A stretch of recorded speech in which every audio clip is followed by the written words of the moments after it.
Isang napakagandang araw po sa inyong lahat. Ito po ang inyong Sir Ryan B. para sa ating online class.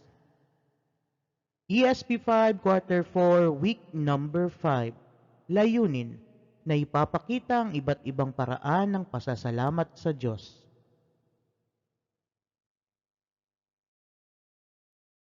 Unang araw, balik-aral. Ano-ano ang dahilan ng iyong ipinagpapasalamat sa Diyos?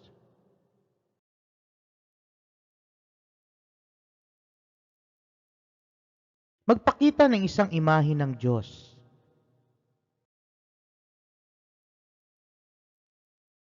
Paano mo maipapakita ang pagmamahal o pasasalamat mo sa dakilang lumikha? Paglalahat, sa iyong palagay, ano ang pinakamahalagang regalo sa iyo ng may kapal?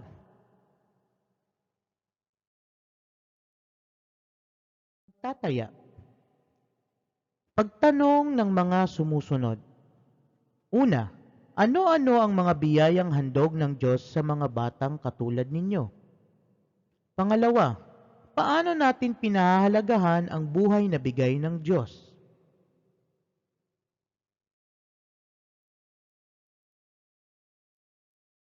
Pangalawang araw, isagawa natin. Sino ang nagkaloob sa iyo ng buhay? Paawitin ang mga mag-aaral ng awit na aawit na tumatalakay sa mga bahagi ng katawan na dapat pangalagaan upang humaba ang ating buhay.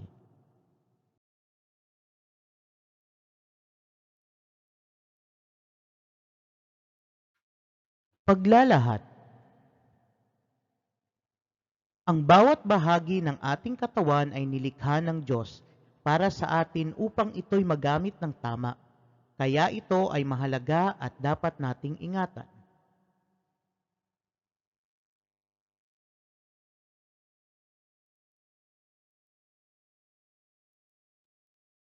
Lagyan ng angkop na salita o lipon ng mga salita ang bawat patlang na nagpapakita ng pangangalaga sa bawat bahagi ng katawan at ang kahalagahan nito. Piliin ang sagot sa loob ng kahon. May mga mata tayo upang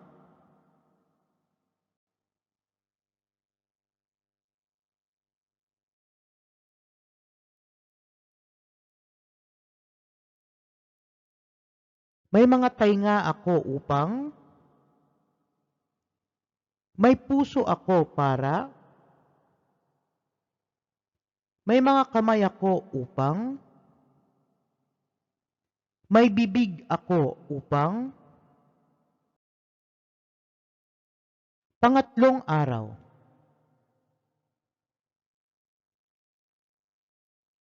Isa puso natin, bakit mahalaga ang bawat bahagi ng ating katawan? Magpakita ng isang larawan ng kilalang tao at ordinaryong tao na may kapansanan o kakulangan ng bahagi ng katawan.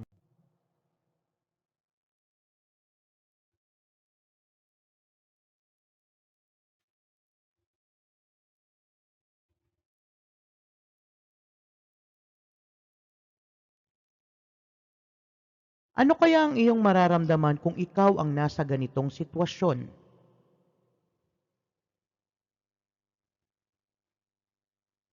Dapat ba natin kutyain o pagtawanan ang mga taong may kapansanan o kakulangan ng bahagi ng katawan?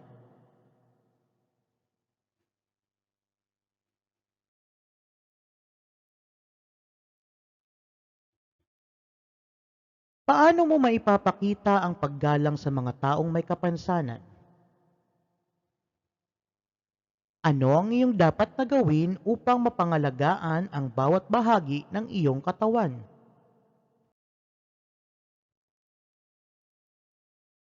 Tandaan natin. Tandaan natin na ang buhay ay regalong kaloob ng Diyos, kaya't dapat nating pangalagaan. Ang kalusugan ay kayamanan. Paglalahat. Paano mo mapapangalagaan ang bawat bahagi ng iyong katawan?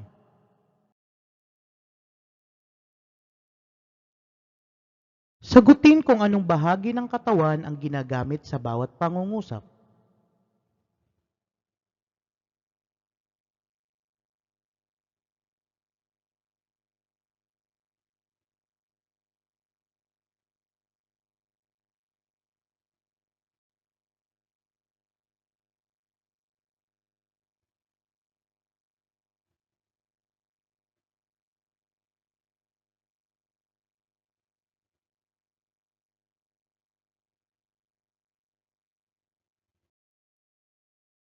Ikaapat na araw, isabuhay natin. Ano ang iyong gagawin kung ikaw ay may kapansanan o kakulangan ng bahagi ng katawan?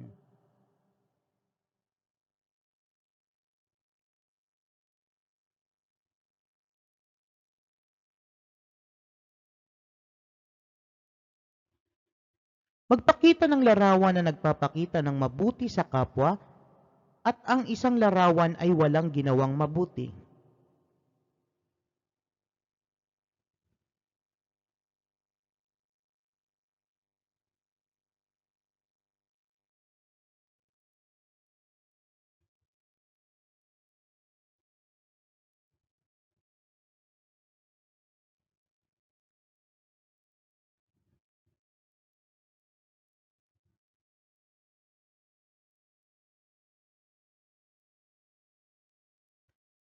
Ano ang dapat mong gawin kung ikaw ang nasa larawan?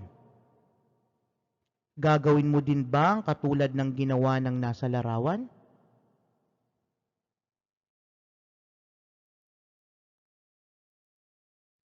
Paano mo maipapakita ang iyong mabuting kalooban sa kapwa? Paglalahat, ang aral ng Diyos ay gumawa ka ng mabuti sa iyong kapwa. Tulad ng sinabi, ang ginagawa mo sa iyong kapwa ay para mo na rin itong ginawa sa Diyos. Isabuhay natin, gawain number 1. Paano mo maipapakita na ikaw ay isang nilikhang may mapayapang kalooban? Paano mo maipapakita na ikaw ay isang nilikhang may mapayapang kalooban? Ilagay ang iyong sagot sa pamamagitan ng graphic organizer na hugis tao.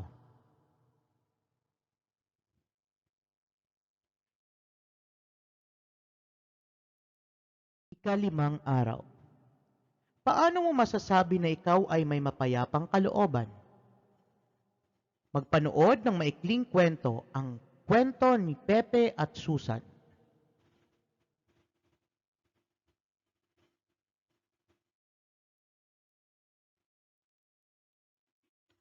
Tama ba ang ginawang pangangalaga sa sarili ng magkapatid na Susan at Pepe?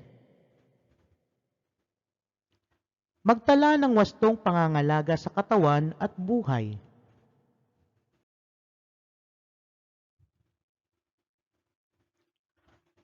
Ang ating buhay at katawan ay dapat nating pangalagaan, dapat sundin ang wastong pangangalaga sa ating katawan. Subukin natin. Ayusin ang mga letra sa ibaba upang mabuo ang salita o lipo ng mga salita na nagsasaad ng tamang pangangalaga sa ating katawan.